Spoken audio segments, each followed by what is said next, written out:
Assalamualaikum warahmatullahi wabarakatuh. Bismillahirrahmanirrahim. Innal hamdalillah nahmaduhu wa nasta'inuhu wa nastaghfiruh wa na'udzu billahi min shururi anfusina wa min sayyiati a'malina. May yahdihillahu fala mudilla lahu wa may yudlil fala hadiya lahu. أشهد أن لا إله إلا الله وحده لا شريك له وأشهد أن محمدا عبده ورسوله لا نبي بعده. اللهم صل وسلم على سيدنا محمد وعلى آله وأصحابه ومن تبعهم بإحسان إلى يوم الدين. ربنا افتح بيننا وبين قومنا بالحق وأنت خير الفاتحين. أما بعد. Hadirin segenap kaum muslimin wal muslimat yang dirahmati oleh Allah Subhanahu wa taala, puji syukur kita aturkan kepada Allah atas limpahan rahmat nikmat yang telah diturunkan kepada kita semua, sehingga dengan rahmat dan nikmat dari Allah tersebut kita disampaikan pada bulan yang agung, pada bulan yang mulia, bulan di dalamnya penuh ampunan dari Allah Subhanahu wa ta'ala.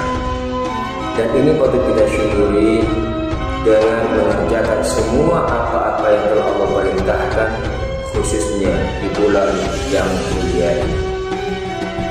Salawat berangkai salam senantiasa kita aturkan kepada junjungan kita Nabi besar Muhammad sallallahu alaihi wasallam yang telah membimbing kita dan mengajari kita untuk selalu bertakwa kepada Allah dimanapun kita berada dan dalam keadaan apapun kita berada. Karena hanya dengan ketakwaan kepada Allah lah yang bisa membuat diri kita memperoleh kebahagiaan, baik itu di dunia terlebih lagi di akhirat. Hadirin segenap kaum muslimin wal muslimat yang dirahmati oleh Allah Subhanahu wa ta'ala. Setiap amal perbuatan dari semua hamba Allah, akhirnya mereka menginginkan surga dari Allah Subhanahu wa ta'ala. Apapun itu bentuk ibadahnya, ketika diiming-imingi dengan surga, maka akan termotivasi dirinya untuk menggapai. Bulan Ramadan merupakan bulan di mana Allah Subhanahu wa ta'ala melipat gandakan semua amal perbuatan hamba-hamba. Dan di bulan Ramadan ini pula Allah Subhanahu wa ta'ala menjanjikan ampunan bagi hamba-hamba. Hadirin segenap kaum muslimin dan muslimat yang dirahmati oleh Allah Subhanahu wa ta'ala, disadari ataupun tidak, diminta ataupun tidak, ditanya ataupun tidak, semua manusia menginginkan yang namanya surga sebagai tempat terakhir dalam kehidupan.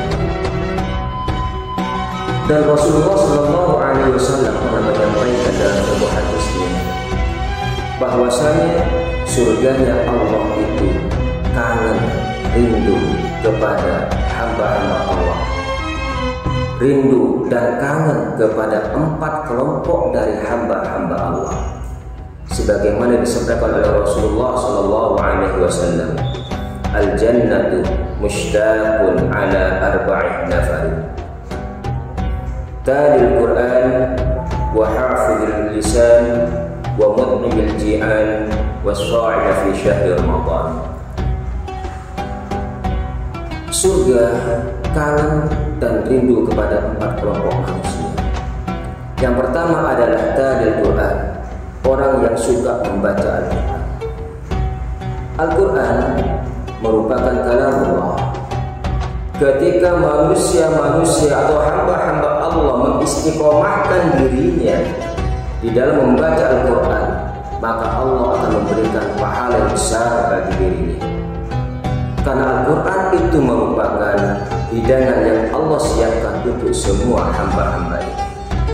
Maka alangkah meruginya ketika kita mengabaikan diri kita untuk tidak istiqamah di dalam membaca Al-Quran. Karena ketika kita sering membaca Al-Quran, selain surga menanti kita, pahala-pahala besar dari Allah Subhanahu wa Ta'ala akan datang kepada kita semua. Sehingga disampaikan dalam hadis lain oleh Rasulullah, al-mahiru bil Qur'an ma'as-safratil kiramil barah. Jadi orang-orang yang pandai membaca Al-Quran, pandai mengamalkan apa yang ada di dalam Al-Quran, maka mereka akan bersama orang-orang yang mulia nanti di hadapan Allah Subhanahu wa Ta'ala. Jadi yang dikagumi oleh surganya Allah, kelompok pertama adalah orang yang suka membaca Al-Quran. Dan yang kedua, yang dikagumi oleh surganya Allah adalah hafizul lisan.